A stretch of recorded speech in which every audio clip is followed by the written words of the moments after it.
What's up, guys? Man, dude, this is like... I get like the up front first. Yeah, man. I hope I don't spit on you. The VIP pass. Yeah, dude. Yeah. I love you, man. Dude, I love you guys. Let me even do the Gen Z one for you guys. All right. Welcome. Grab a seat. Welcome to Fellowship Greenville. Students, it is so good to be with you here tonight.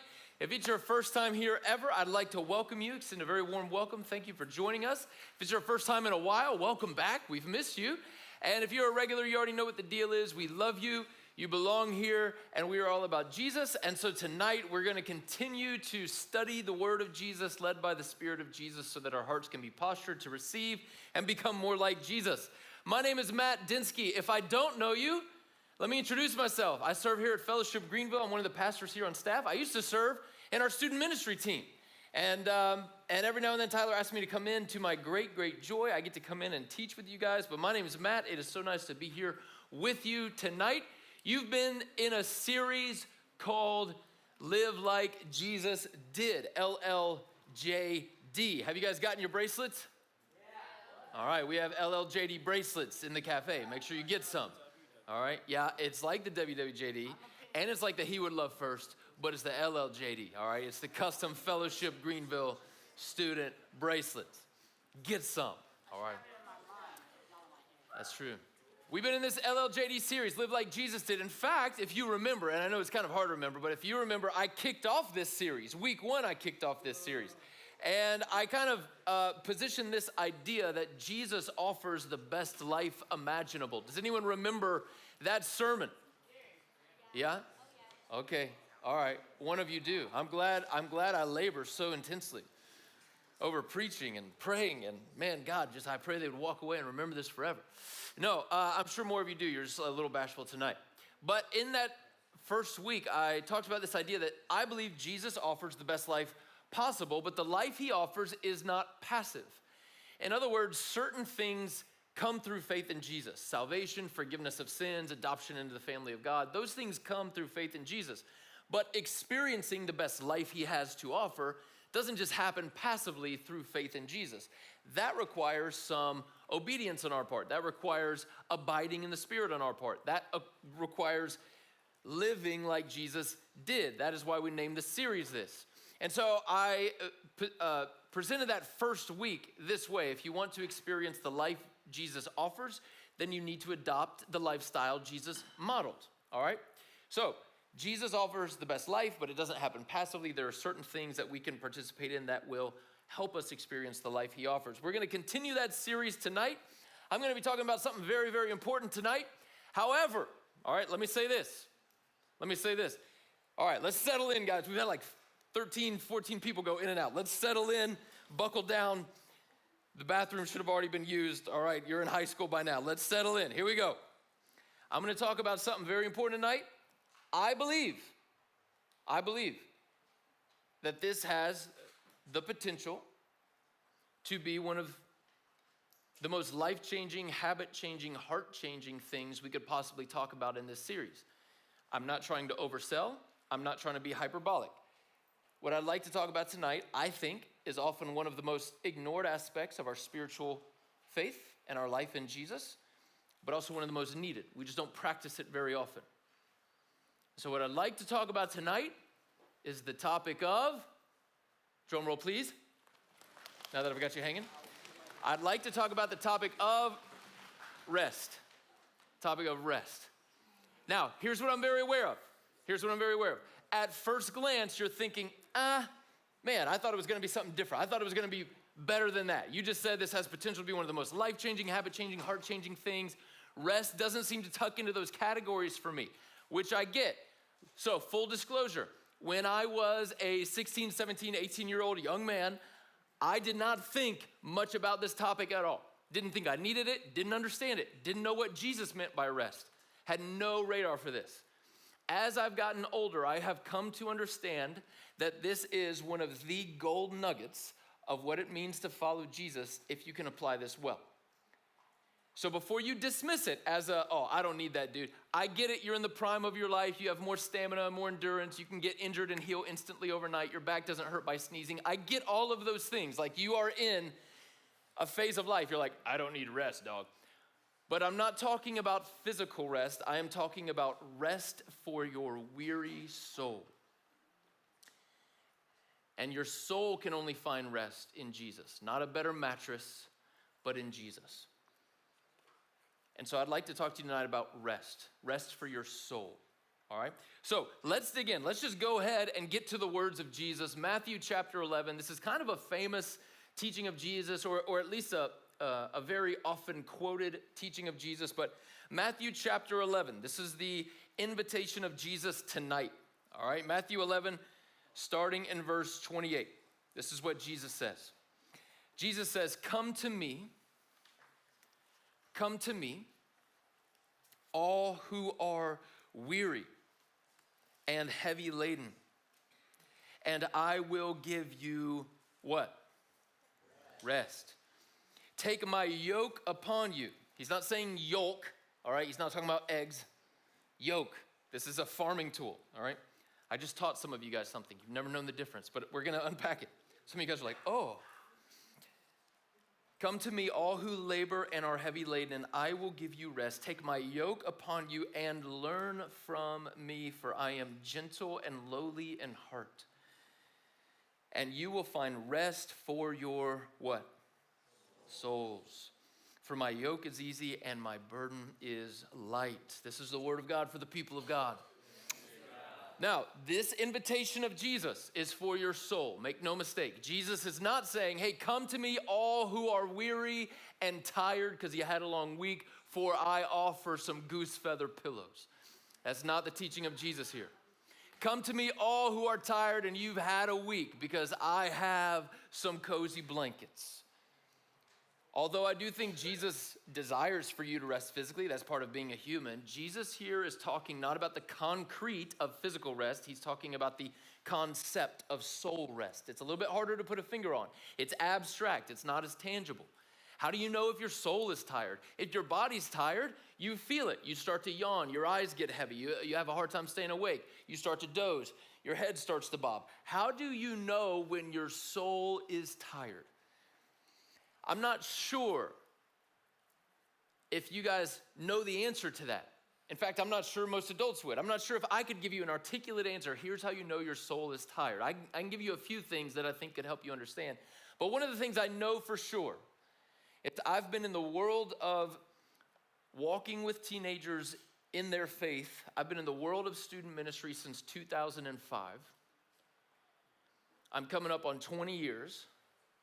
I have a heart for the next generation. I love teenagers. I desperately want you to discover the life that Jesus offers, just as I did when I was a teenager. And one of the things I know to be true is over those couple of decades, when I've gotten teenagers at their realest, not the persona they put on, when I've gotten teenagers at their realest, in a moment of vulnerability, they'll say something that sounds pretty familiar and pretty repetitive.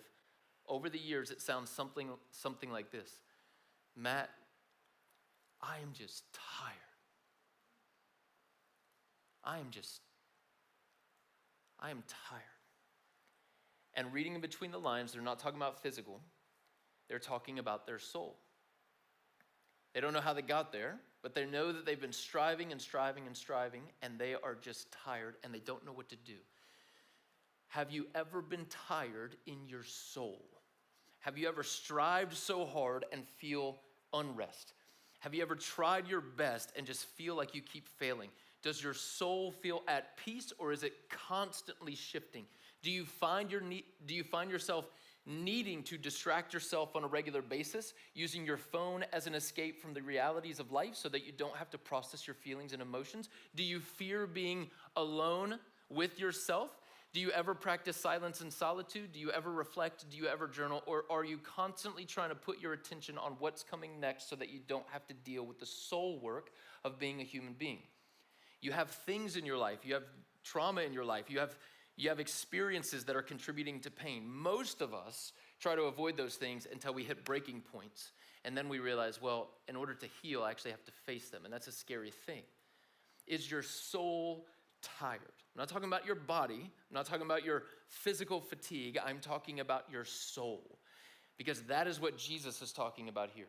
Come to me, all who labor and are heavy laden, and I will give you rest for your what? Souls. I realize that I'm talking to a room full of high school students. And when I was in high school, this was not on my radar whatsoever. I was in the high school life. I was living 100 miles an hour, and I was always thinking about what's coming next, and always looking for the next thrill, and always excited about the next thing. And if I'm really honest, I was always trying to chase girls and really trying to be cool and popular and whatever. Like nowhere on my radar was, hey, you know what I think I need to focus on is resting my soul in the abundant life Jesus has to offer. I get it. This may feel like a foreign concept. It's just not the topic of conversation. However, as I said to begin this message, I think, if you'll trust me on this has potential to be the most life-changing, heart-changing, habit-changing thing if you'll incorporate what Jesus' invitation is inviting you into here. Jesus says, come to me, and I will give you rest for your souls. He says, my yoke is easy, my burden is light. So when Jesus is talking this way, Jesus was alive in first century Israel. And when rabbis would teach, if you heard a rabbi teaching and you decided, hey, the thing that this rabbi is talking about, dude, that's what I want my life to be about. If you were to adopt the teachings of that rabbi, it was known as taking on the yoke of the rabbi. And so a yoke is a farming tool. It's typically placed on an animal of labor, like a donkey or an ox. And it's this big wooden beam that contours to the shoulders of the animal. And underneath is a metal hoop where the head goes. And it's used to guide the animal. You could grind grain or mill, or you could plow a field or whatever, but the yoke placed upon the animal is the burden that that animal would carry. And Jesus is using that visual to describe the life that he offers. You already have a yoke upon your back. That's the implied subtext here. You are already carrying a load around in life. And Jesus is saying, hey, if you have the self-awareness to realize your soul is heavy and the yoke of life is burdening you, come to me and I will rest your souls. Take my yoke upon you, for it is easy and light compared to the yoke of the world. And so the invitation from this rabbi in first century Israel is the timeless invitation from this rabbi today. Our King Jesus is offering the same invitation. Is your soul tired? Take my teachings, my way of life upon you. Put them upon your shoulders and begin to adhere to what I have to offer. My yoke is easy, my burden is light, and I will give you rest for your souls. Something in the value system of our American culture does not lead you to rest. It does not lead your soul to rest. The values of our American culture do not lead your souls into rest. If it did, your souls would already be experiencing rest on a regular basis. If it worked, it would have worked by now. I bring these up often because I believe they're insightful, but let me just reference a few observational statistics about your generation specifically, all right? These are not bragging rights. These are just insights for you guys, okay? But your generation is the most anxious generation that we have in recorded history. You guys have heard me say this before, but I just want to bring this point home. Your generation is the most anxious generation we have in recorded history. Do you know what that means? That for as long as we've been documenting anxiety in generations, you guys have the highest marks. Highest anxiety rates of any generation in recorded history. You guys are the loneliest generation that we have. The irony there is you're the most connected generation. You have at your fingertips the ability to connect to the world and have information in an instant, and yet with all the hyper-connectivity, that's a reality for you, you are the loneliest generation. The US Census, which goes out pretty often, consistently comes back documenting that elderly people are the loneliest in our country, which makes sense because they live at home, oftentimes struggling with health issues, declining health, losing friends, stage of life, age of life. Oftentimes they might be shut-ins. Many of their family don't come and visit as often as they'd like. Elderly people in our country have consistently come back as the loneliest sub-demographic of the American population until you guys came along. And for the first time, it was the youngest people in our country that came in as lonelier than the elderly people in our country. So for all the connectivity you have at your fingertips, your generation as a whole is radically lonely. So you're anxious, you're lonely. You also have the highest rates of depression of any generation. And the irony there is you're more medicated and more counseled than any other generation. And please hear me, these are not like slams or knocks or disses. These are just the statistics of sociologists studying what's going on in your generation. So, highest rates of anxiety, highest rates of loneliness, highest rates of depression. My point in bringing that up is your souls are not finding rest in your patterns of living. If it would have worked by now. The way that the American culture encourages you to participate and live within it does not lead your soul to rest. Have you sensed that? Have you felt that before? That's not rhetorical. Anyone? Yeah. Okay, someone's with me. I mean, in those moments of clarity when you're in your room and for whatever reason it just hits you, boom, like you just have this moment of clarity and you're like, I'm exhausted, but not my body, my soul. Like, have you ever been there? The typical ways that American values push you to live does not lead your soul to rest. And I think Jesus recognizes that 2,000 years after his initial teaching. And the invitation is the same. Come to me, all who are heavy laden and who labor, and I will give you rest. Take my yoke upon you, my way of living, and learn from me. That's that adopting the way I live. Learn from me. I'm gentle and lonely in heart, and you'll find rest for your souls. This is not a maybe, this is a definite. Come to Jesus, learn from his way of living, take that upon yourself, and you will find. This is a promised command. Do this, this is the outcome. We will not experience the life Jesus offers until we adopt the lifestyle he modeled. And in this invitation, he's saying, learn from me, take my lifestyle, take my yoke, and you will find rest for your souls. This is an internal application. He's talking about something abstract.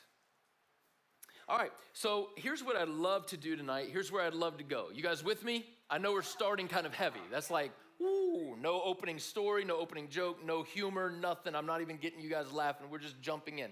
Why? Because I rehearsed this like 3 or 4 times, and I consistently went over 20 minutes, and I had to cut all the initial things I had to open tonight. They're cut. All right, we're just jumping into the deep end. So, you guys with me, though? Yeah. All right, cool. Here's where I'd love to go tonight. I would love to lay a biblical foundation for what rest is. We're going to jump into the Old Testament. We're going to look at a few key verses, lay a foundation, and then I just have some application points. Here's how the Bible talks about it. Here's how the Bible teaches about it. Here's how I think it could benefit you if you applied it in these ways. Pretty simple. You guys good? All right, let's go to the beginning. Genesis chapter 2. That's where we're going. Genesis chapter 2. 3 verses. Verses 1 through 3. All right, go there in your Bible. Go there with your eyes on the screen. Here we go. Genesis 2, verse 1. Thus the heavens and the earth were finished, and all the host of them. And on the 7th day, God finished his work that he had done, and he what? Rested on the 7th day from all the work that he had done. So God blessed the 7th day, made it holy, because on it God rested from all his work that he had done in creation. So in the fabric of creation itself is the invitation to rest. It is woven into how creation works. Don't miss this. Don't overlook this. This is pretty significant. God, all-powerful God, creates everything that we know from scratch, ex nihilo, with his own imagination, creates it, speaks it, forms it. It's existing as we know it in 6 days. And on day 7, God steps back and rests. When we talk about the creation account, we always say the earth was created in 7 days, right? So we always include God's day of rest into the creation account. It is part of the creation itself. And yet he's not creating. God is resting. And if the God that we believe in and what the scriptures teach is that we worship and serve an all-powerful God, all right? Think of Aladdin and Genie like ultimate cosmic power. Itty-bitty live in space. But not the itty-bitty live in space. But if we think of God, ultimate cosmic power, all-powerful God, when God rests, that means he's not resting because he's tired. If he's all-powerful, he doesn't get tired. So God is resting not out of exhaustion, out of satisfaction. He's looking at what he's made, and it is good. It is very good. I think I'll take a step back and just enjoy it. God is not resting because he's tired. He's resting because he's satisfied. Now, here's what's amazing. The Hebrew word here for rest is the word Shabbat. It is where we get the English word what? All right, Bible scholars, Sabbath. Good job, okay? It is where we get the English word Sabbath. And the Hebrew word Shabbat has two meanings that are implied. The first is cease, stop. That's the first meaning of Shabbat. That literally you cease doing. And so God creates everything in 6 days, and on day 7, he ceases, he stops, he Shabbats. He doesn't create anymore. He doesn't speak into anything into existence anymore. He simply stops, he ceases. All right, so Shabbat can have a literal meaning of like stop working, which is what we see here. But Shabbat can have another meaning. And the other meaning is you settle in. That when you Sabbath, you don't just stop, you actually settle in. You like find your favorite blanket and the fuzziest socks you own, and you get your favorite mug out of the cupboard, and you put your favorite drink in it, hot cocoa with marshmallows or tea or coffee or whatever, and you get your favorite snack and your favorite candy, and you go to that one spot on the couch that kind of has that indention, you know what I'm talking about, like the one you always go to. And you go there and you turn it on. You turn on the TV, you turn on your show, you turn on music or whatever. You just vibe, man. You Jay chilling to the max. You know what I'm saying? Like, you're just there. It's not just an idea of like, hey, I'm doing nothing now. It's also an idea of I'm settling into this very thing and resting. That's the idea of Shabbat. So when God ceases work, he doesn't just stop and become idle. He stops and settles into the very creation that he's made. These are the two meanings of Sabbath. Now, look at day 7, all right? Let's look at the order because there's some significant things happening here.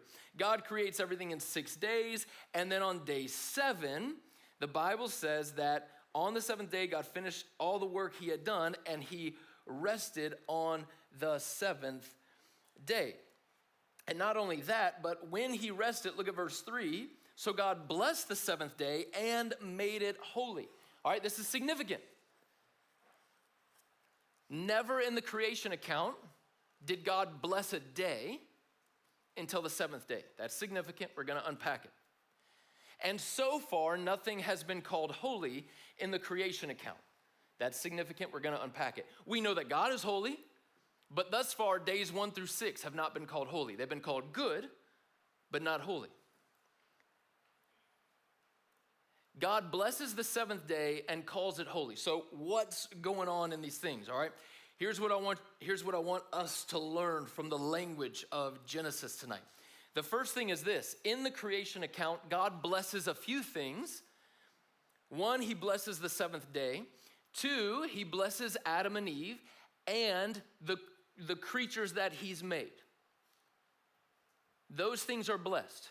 And when they're blessed, Adam and Eve and the creatures, when those are blessed, God gives them instructions to be fruitful and multiply. In other words, everything that God blesses in the creation account are things that produce life.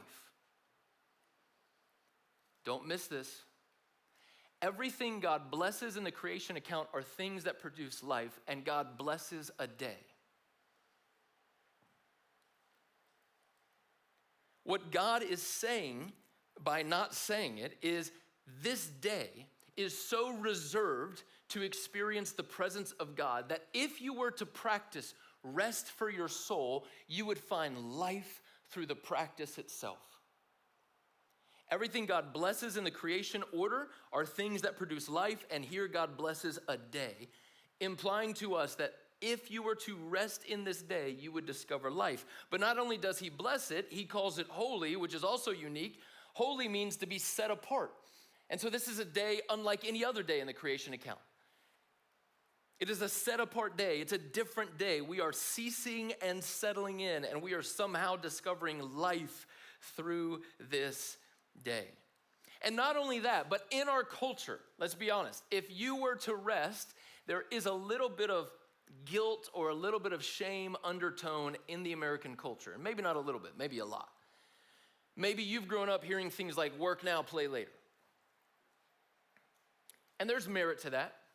There's merit to that. Maybe you've grown up and heard things like, we don't stop till the job's done. And there's merit to that. Like there's some good principles in that. But in the American culture, work is so rewarded and applauded that rest is often condemned or judged. And so most of us subconsciously have this thing in mind where we think we have to earn our rest. I want you to look at the creation account. Days 1 through 6, God creates. On day 6, he makes Adam and Eve. On day 7, he rests and invites them into the rest. In other words, God maybe could have said to Adam and Eve, hey, Adam and Eve, like, I've just created everything. The world is finished. If y'all don't mind, I'm just going to take a day. I'm not tired. I just want to enjoy what I've made. But listen, you guys are so new, and there's a lot of stuff that needs to get done. I got to be honest with you. You got to name the animals. I told you to be fruitful and multiply. That's going to take a long time to fill the earth. You got to tend to the garden. Like there's some stuff that you guys need to do. And truth be told, you just don't have time to rest. I just made you. And I'd like to see you kind of live into the commandments I've given you. Like God maybe could have said that. And honestly, in our American brains, it'd be like, yeah, that makes sense. They had a lot to do. And yet in the flow of creation, God makes Adam and Eve. And then he makes a day of rest and says, hey guys, come rest with me. Yeah, but it's been a day. Like we're not even tired.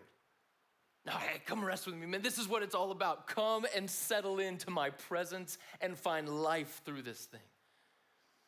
Adam and Eve were invited into the rest of God, not because they worked hard enough to get that, not because they earned that, not because of merit, not because they had a big stack of accomplishments they've already done. Adam and Eve were invited into the rest of God's presence because God invited them, period. And if your view of rest for your soul is that somehow you've got to perform well enough to earn rest in Jesus, you will always have a works-based approach, which is a never-ending list. It's impossible to rest in Jesus if you think you have to earn that rest. God creates, God invites. Not because Adam and Eve had done enough to receive the invitation, but simply because God's heart is, come and experience my presence and discover life through this practice. Cease your work and settle into my presence. That is the invitation of God. A number of years ago, I was sitting in a meeting, and it was a pretty high-tier leadership meeting.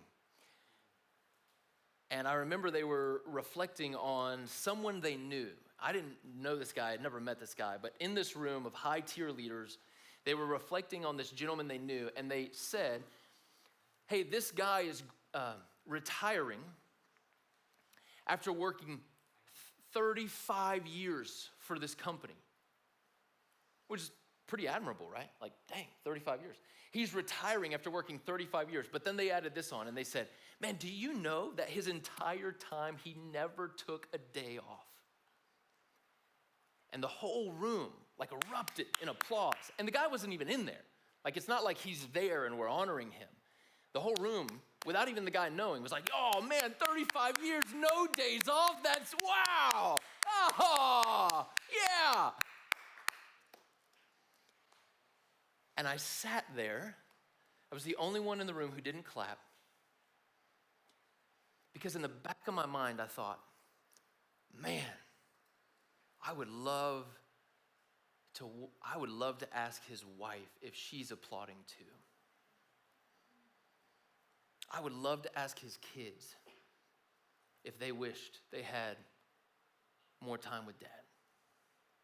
And maybe not, I could be wrong. For all I know, that whole family's like, yeah, 35 years, no days off. I just know typical American cultural value is work harder, do more. We celebrate that. You need rest, that's weak.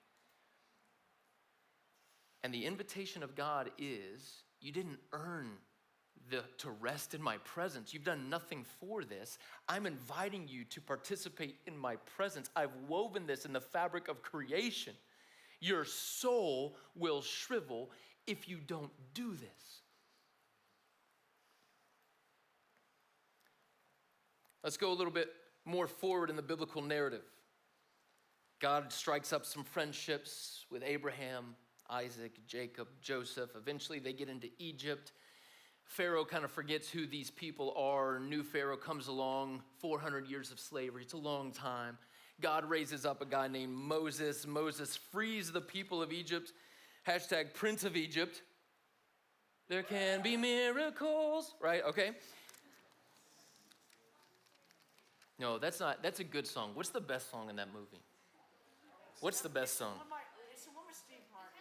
I'd do anything for Steve. No, what am I thinking of, guys? Something in the moonlight, and all I've ever known. Is this what you wanted? That's the best. When Pharaoh and Moses are like, whoa, come on. That's the best one. All right, guys, stop getting me off track. Here we go. Exodus 20. God raises up Moses, raises up the people, delivers them out of slavery, 400 years of slavery, and then gives them a pretty familiar thing called the 10 Commandments. I think you've heard of that before.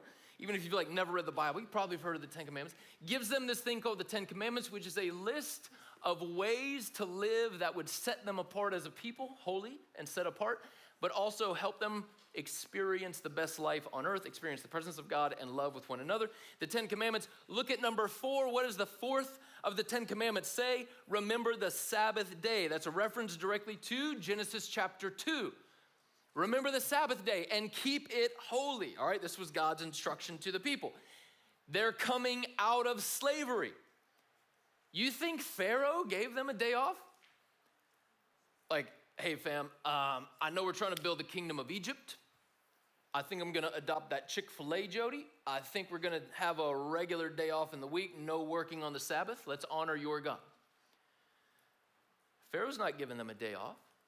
Moses brings them out of slavery, and one of the clearest instructions is, hey, now that you're free, keep the Sabbath holy. Make sure you don't, in other words, God is saying this, don't continue to live as a slave. 7 days is what you had to live as a slave. But now that you're free, have a day of rest, have a day of Sabbath, experience the presence of God. They had very strict rules around this.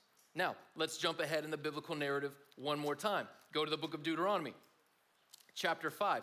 Did you know there's another list of the 10 Commandments? Did you know that? In Deuteronomy 5. Because everyone Moses freed from Egypt eventually died, and so they had kids and offspring, and Moses reintroduces the 10 Commandments to that new generation, and that's what we get in Deuteronomy chapter 5. Let's take a look real quick. I'm not gonna read this whole thing. I just wanna look at a couple of things. Verse 12, Deuteronomy 5:12. Observe the Sabbath day. Pause. Can we go back one slide real quick? What did Exodus 20 say? Remember the Sabbath day. Now, Deuteronomy 5 says what? Observe the Sabbath day. Now, you may be thinking, that's not a big deal. Totally overlook that. It is a big deal, all right?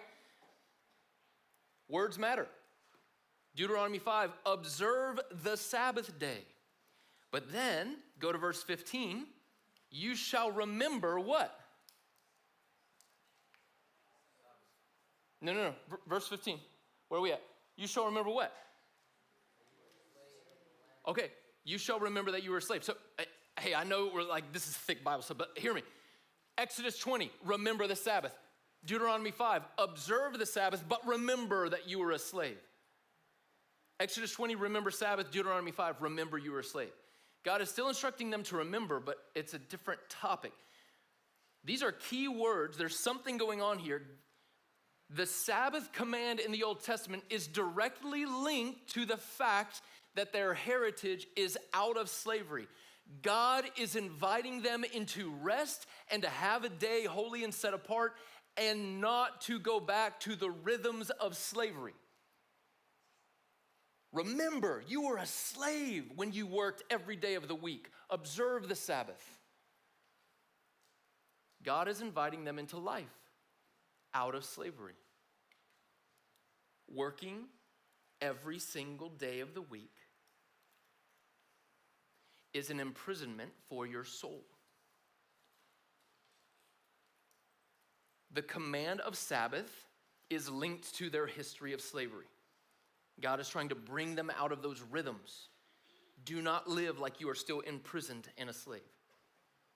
This is the command of the people coming out of Egypt and their children in Deuteronomy 5. So, I said to begin the sermon, I want to lay some biblical foundation and then I want to give you guys some application. All right, so let me turn the corner into some application.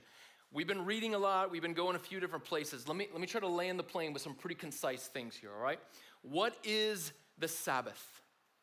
What is the Sabbath? Because the Bible's teaching Sabbath. The Bible's teaching rest. The invitation of Jesus is, come to me and your soul will find rest. In the Old Testament, the Sabbath was a command. For those of us who follow Jesus, the Sabbath is no longer command, but it is invitation. If you want to experience the most life Jesus has to offer, I would encourage you to cultivate Sabbath rhythms in your lives. 9 out of the 10 commandments Jesus repeated verbatim. The one that he didn't repeat verbatim is on the Sabbath, and yet the one he was in trouble with the religious leaders more than anything else was how he interacted with the Sabbath. So there's some clever things. I only have one night with you guys. Okay, we got to skip a lot of things, but I would encourage you guys cultivate Sabbath. What is Sabbath? Here we go. Sabbath is life-giving participation in the presence of God. That's one. Sabbath is life-giving participation in the presence of God. This is directly from Genesis chapter 2. God is creating. He ceases creating. He settles into his creation, and he invites Adam and Eve into that rest. Sabbath is life-giving participation in the presence of God. Matt, do I have to work for that? Do I have to earn that? Like, do I have to do enough throughout the week to make sure I do that? What if I didn't get everything done? Sabbath is life-giving participation in the presence of God. It's an invitation from God. You want to know what it is at its core? It is a small taste. It is a dose of the realities of heaven, where we will get to be in the presence of God forever. You will be experiencing the fullness of his glory. You will be experiencing the fullness of his presence. Sabbath, if you cultivate it well, is a small taste of what's coming. It is a life-giving participation in the presence of God. That's what the invitation is meant to be. It is not meant to be restrictive. It is not meant to be like, hey, dude, sorry, everyone else is way more effective than you. Super alpha sigma dudes are getting way more done than you and like making bank because they're not taking a day. Sorry. Sabbath is actually meant to cultivate something in you that cannot be experienced unless you pause, cease, and settle in. Sabbath is an act of worship. Sabbath says to God, hey, other people are using 7 days, but I will use 6 and trust you on the 7th. I will surrender what I could get done on the 7th and trust you in 6. It requires responsibility on your part to be faithful in those 6. But that is what a Sabbath is. It's an invitation to life-giving presence of God. It's a taste of heaven. Matthew Henry, which was a minister a long time ago, has written a few commentaries and a lot of books. But Matthew Henry says this: the streams of religion run deep or shallow according as the banks of the Sabbath are kept up or neglected. In other words, if you want your relationship with Jesus to be so deep, make sure you tend to the Sabbath practice of receiving the invitation of God to participate in his life-giving presence on a regular basis. Guard it at all costs. It doesn't just happen passively. Second thing the Sabbath is a set-apart day, participating in things which lead to worship and gratitude. It's a set-apart day. Remember, God calls it holy. It's set apart. It's distinctly different. It's not like the other days. Very often, I'll have conversations with people who maybe are exploring, like, all right, I want to try this. I want to try Sabbath. What is Sabbath? Matt, what should it look like? How does it compare with every other day of the week? And honestly, I can't answer that with a lot of specificity for you because it's going to look different for you. What I can say is it should be a set-apart day where you are participating in things which lead to worship and gratitude. So I'll tell you what my Sabbath looks like. And let me go ahead and confess, I have not always done this in my faith. I came to know Jesus in 2003, and I did not start regular Sabbathing until 2020. All right, this is a relatively new practice for me. And it's one of those things that's like, wow, I was missing out. I wish I had done this. And you know why it started? You know why it started for me? You can say no, because I know you don't. Because, let me turn back to Matthew 11. All right? Matthew 11, come to me all who are weary and heavy laden, I will give you rest. On June 23rd, 2019, I just had a thought in my head. I wasn't like in a formal journaling time. I just had this thought, and I don't know about you, but sometimes I just need to dump my emotions out on paper, just right in the moment. And I found this sticky note thing in the kitchen, grabbed it, started writing out this prayer of what I was processing. And it basically describes my soul withering away. That's what's on this paper. That my soul felt withered. I felt discontent. My soul felt exhausted. I was confused. I didn't know what my next step was. I just had to get it out on paper. Wrote it down, left it there. My wife comes up to me later. She's like, Matt, sweetie, are you okay? I'm like, oh, well, yeah, I don't want to scare you. I'm okay. I'm heavy. And my soul is tired. This was in June of 2019. By May of 2020, she and I had established strict, regular rhythms of Sabbathing and discovering rest in Jesus that we'd never had before. It has helped my marriage. It has helped me personally. It has helped me being a father. It has helped me in my pursuit of Jesus. I'm telling you, this is like the overlooked gold nugget of our faith.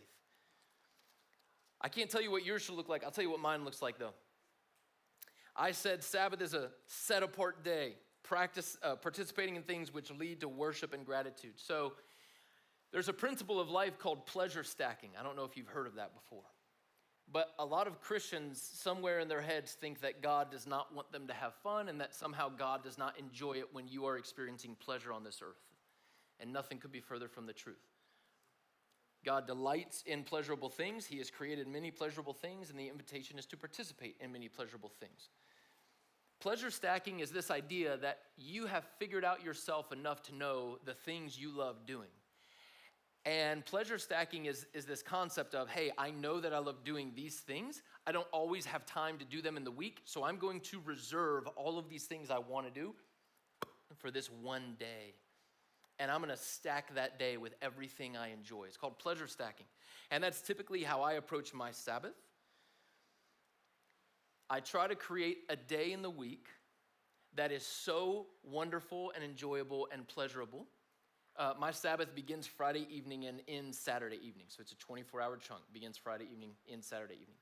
My Sabbath is so good, I am missing it Sunday, Monday, and Tuesday. Like, it is so good. Like, for the next 3 days, I'm like, oh, man, I wish I were back there. Oh, man, that was so nice. It is so good. I miss it for the next 3 days. And it is so good that Tuesday, Wednesday, and Thursday, all I'm thinking, I can't wait to get to. Ooh, you know what's around the corner? Sabbath. Ooh, it is so good. I miss it, and I look forward to it every week. It is the turning point of the week. You should have a day in your week where you experience God to such a degree and experience pleasure to such a degree that it literally becomes the anchor day of your week. A set-apart day where you participate in things that lead to spontaneous gratitude and worship. It's not a day of like, hey, I'm going to do a bunch of selfish things. Look at what it leads to gratitude and worship. You will just find yourself, God, thank you, man. This is so good. You will just find yourself spontaneously worshiping and giving thanks to God. My Sabbath tends to orient around a few things. It orients around food. I enjoy food. And on the Sabbath, I have no rules for food whatsoever. With no guilt and no shame. Now, the rest of the week, I do. I'm practicing restraint the rest of the week. But on Sabbath day, I participate in things which lead to gratitude and worship. So if my wife bakes a blackberry pie, I might eat half of that pie with some ice cream. Not even think twice about it. You know what I will do, though? Thank you, God. Man, so good. My Sabbath orients around food. some steak of bread from Swamp Rabbit. Woo. Don't even pretend like there's better bread in Greenville. There's not. My Sabbath orients around food. My Sabbath orients around family. It is typically an unstructured, unagendaed day where my kids, honestly, will guide most of that. They have an idea, they want to do something, flexibility. Why? Because we're not bound by a schedule on Sabbath day. We never feel the angst of being late because we're not operating within a set of schedules. How nice does that sound? We're simply taking the day as it comes. Maybe we have a tentative plan sometimes, but for the most part, we're just unfolding the day with our kids. It operates around food, it operates around family. It typically operates around things that fill my tank, but throughout the week, I do not have time for. You may not know this about your boy, but back in the day, I used to do a lot of art. I just don't have time for it anymore. But on Sabbath day, you may find me doing a watercolor painting. On Sabbath day, you may find me drawing. On Sabbath, I don't work out. On Sabbath, I don't shop. There's no consumeristic tendencies on Sabbath. I'm not doing the grocery shopping. I don't run errands. Sabbath day is a set apart day where I'm doing things that I find delight, that fill my tank, that lead me to worship and gratitude. If you were married in the room, and some of you are, and even if you're not, I'll just go ahead and give you this advice for free. Sabbath day should incorporate a lot of other things that delight. Sabbath is meant for rest and refreshing. Things that lead you to praise and gratitude. That's what Sabbath is. If you don't have a day like that in your week, and if you're hearing mine, you're like, dog, that sounds fantastic, but this little voice in the back of your head is saying, but I don't have time, dude, I don't have time. Nobody has the time to do this. That's why it's so difficult. You literally have to guard, protect, discipline, say no to everything, because saying no to those things is saying yes to this thing. Sabbath day is a set-apart day participating in things which lead to worship and gratitude. Typically, it's full of pleasure and fun and things that you love doing. And then finally, what else is Sabbath? Last, Sabbath is an active rebellion against the cultural idol of hurry. In our country, we applaud and we celebrate being in a hurry. You may not know that, but we do. In fact, one of the things sociologists are discovering about why your generation is always anxious. You want to know what it is? Please hear me, this may not apply to every single person in this room, but for the most part, your family rhythms are so overcommitted with extracurricular activities that you have grown up hearing this phrase, hurry, hurry, hurry, we're going to be late, hurry, sweetie, hurry, hurry, hurry, get in the car, hurry, we're going to miss it, hurry, hurry. And you say that enough in that tone with enough emphasis to I'm talking toddler children, and they grow up in that culture, you grow up with the Alice in Wonderland syndrome, the white rabbit in Alice in Wonderland. You grow up always thinking, I'm always late, I'm always in a hurry, I'm always anxious, but I don't know why. It's just embedded in you. American culture loves being in a hurry. And we tend to pride ourselves like, hey, if you're committed to more things, it means you're more important. We tend to find worth and merit in the amount of things that fill our calendar. You want to know what the rhythms of Jesus were? Like, read the Gospel of Luke. Here's a template of the ministry of Jesus in the Gospel of Luke. Ready? Wake up early and pray, typically somewhere where no one knows I'm at. The disciples would wake up often and be like, where's Jesus? We don't know where he's at. Jesus would be off praying. Wake up early and pray in a place no one can find you. For you, that might mean leaving your phone like somewhere, turning it off, throwing it away. I don't know what you need to do, but that might mean that. Then the Gospel of Luke template for the day of Jesus was filled with ministry, opportunities. Do you know the majority of miracles that happened in the life of Jesus happened when his schedule got interrupted? Did you know that? Unplanned miracles, interrupted moments. Be interruptible. But Jesus would wake up early to pray, spend all day serving, giving himself away. Evening time would come, typically breaking bread with friends, enjoying food with friends. And then late evening would come and he would retreat to pray again and fill his tank. That's the basic template of the ministry of Jesus in the Gospel of Luke. Hear me. Jesus was regularly busy but never in a hurry. There's a very big difference. Regularly busy but never in a hurry. Spiritual formation guru Dallas Willard. If you don't read Willard, start. All right, there. That's a freebie for the night. Dallas Willard was having a conversation with a friend, and he asked his friend, hey, if you could describe Jesus in one word, what would it be? That's a pretty hard assignment, actually. I mean, there's so many things to hang your hat on. And they were having this conversation, and the friend answered, and then kind of flipped it around to Dallas Willard. And he said, all right, Dallas, how about you? If you could describe Jesus in one word, what would it be? Dallas Willard leaned back in his chair, and he said, Jesus in one word, I think I would describe him as relaxed.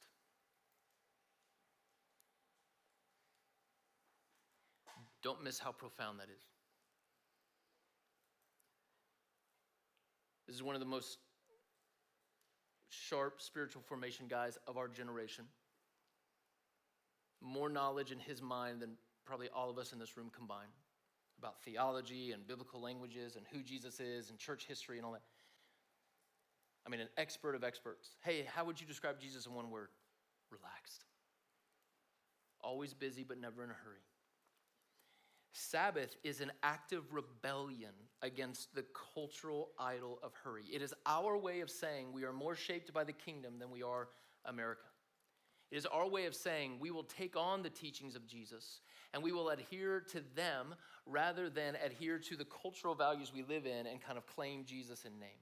It is an active rebellion against the cultural idol of hurry. It requires faith, submission, and discipline. It's not easy to do because you have to spend a day counterculturally stopping and settling in when the culture around you says, do more, work harder, earn it.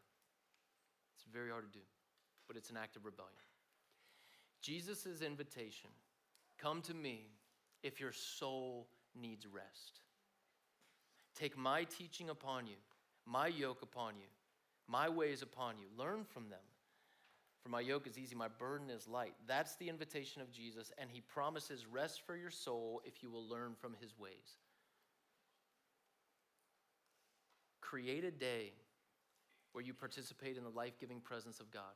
Create a day where you participate in things that lead you to spontaneous gratitude and worship, the things that you delight in the most, the things that fill your tank the most, and carve it out and protect it at all costs. Say no to everything that doesn't fit that.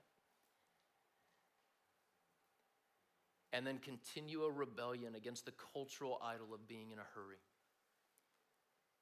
This is the power of Sabbath. I said at the beginning, this is not the flashiest, it's not the most attractive thing to teach on. I get, especially as a teenager, I would have heard the sermon and be like, not me, dude. I'm just telling you, if your soul is tired, this is the way. Stop and settle into the presence of God. Carve it out. Protect it at all costs. Learn from the ways of Jesus, and your soul will find rest. Let's pray together. Jesus, thank you so much for the invitation that you give. Thank you that it's not just an invitation of a good night's sleep. Thank you that it's not just an invitation of, I don't know,